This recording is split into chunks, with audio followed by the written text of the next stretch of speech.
Washington John F. Kelly, the White House Chief of Staff, told officials in the West Wing on Friday that he was willing to step down over his handling of allegations of spousal abuse against Rob Porter, the staff secretary who resigned in disgrace this week over the accusations, according to two officials aware of the discussions. The officials emphasized that they did not consider a resignation imminent, and that Mr. Kelly, a retired four-star Marine general who early in his tenure often used a threat of quitting as a way to temper President Trump's behavior, had made no formal offer.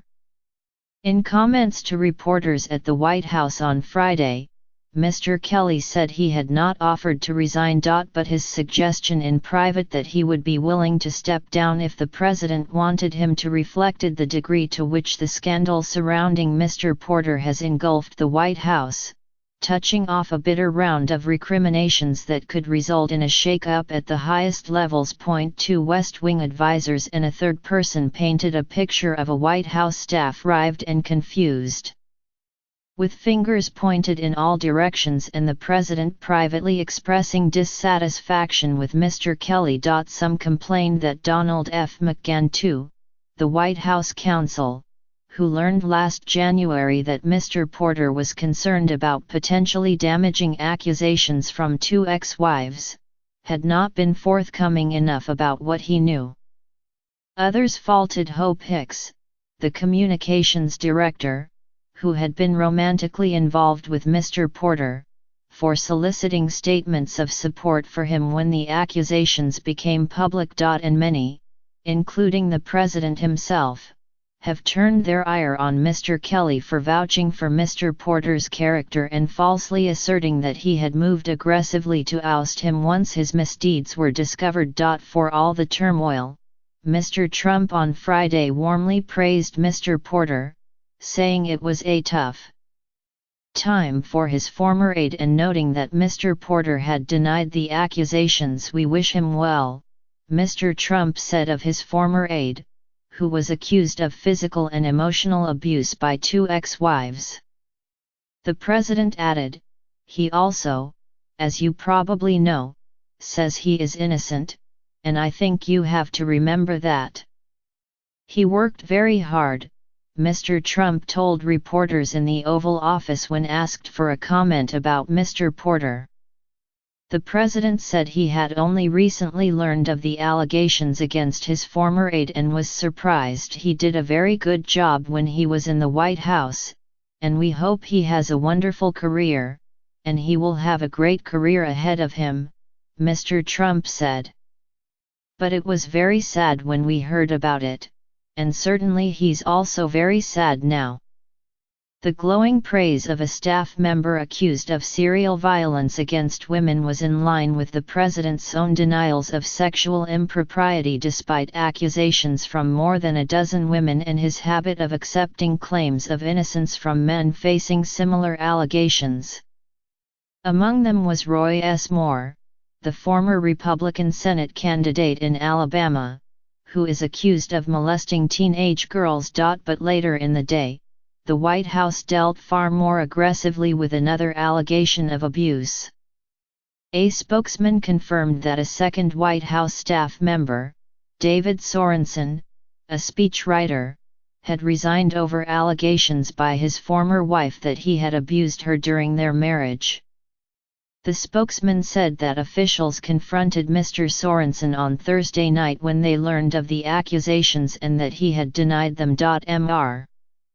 Sorensen's resignation, first reported by The Washington Post, came as a new timeline emerged indicating that top officials knew much earlier than previously disclosed that Mr. Porter faced accusations of violence against women. Shortly after Mr. Trump's inauguration, Mr. McGahn, the White House counsel, first learned from Mr. Porter himself that there could be allegations against him, according to two people briefed on the situation.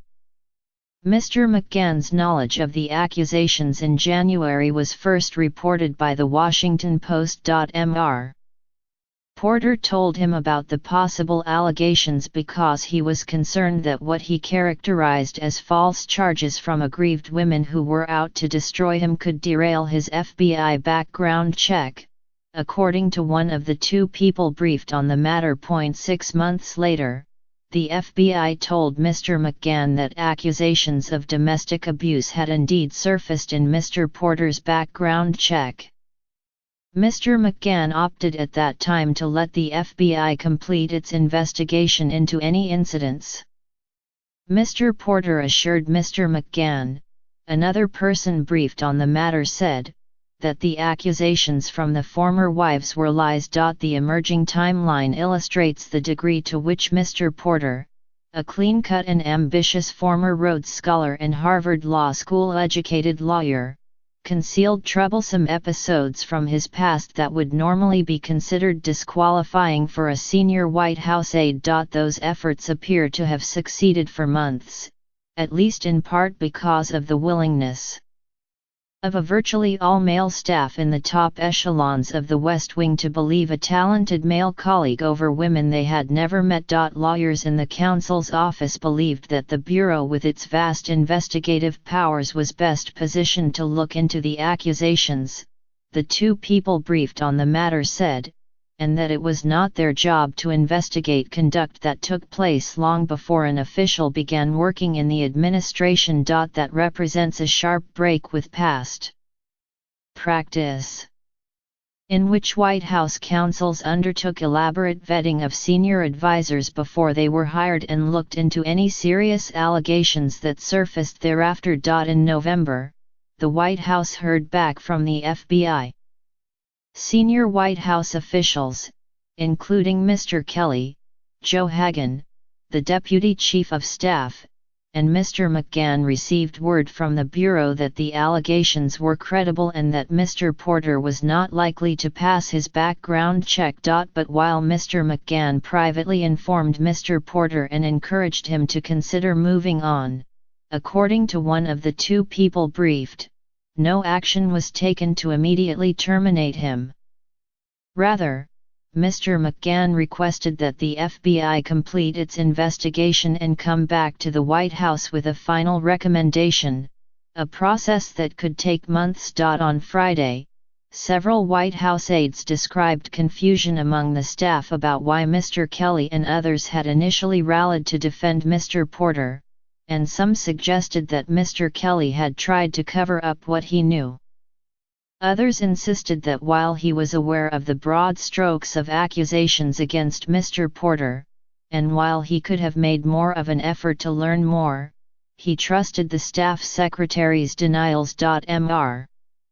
Kelly began telling people at the White House on Thursday that he had learned the details of Mr. Porter's situation only 40 minutes before he threw him out 2 days earlier, before pictures of Mr. Porter's bruised ex-wife began circulating. But on Wednesday afternoon, Sarah Huckabee Sanders, the White House press secretary, and other aides had maintained to reporters that the White House fully backed Mr. Porter, who they said was leaving of his own accord.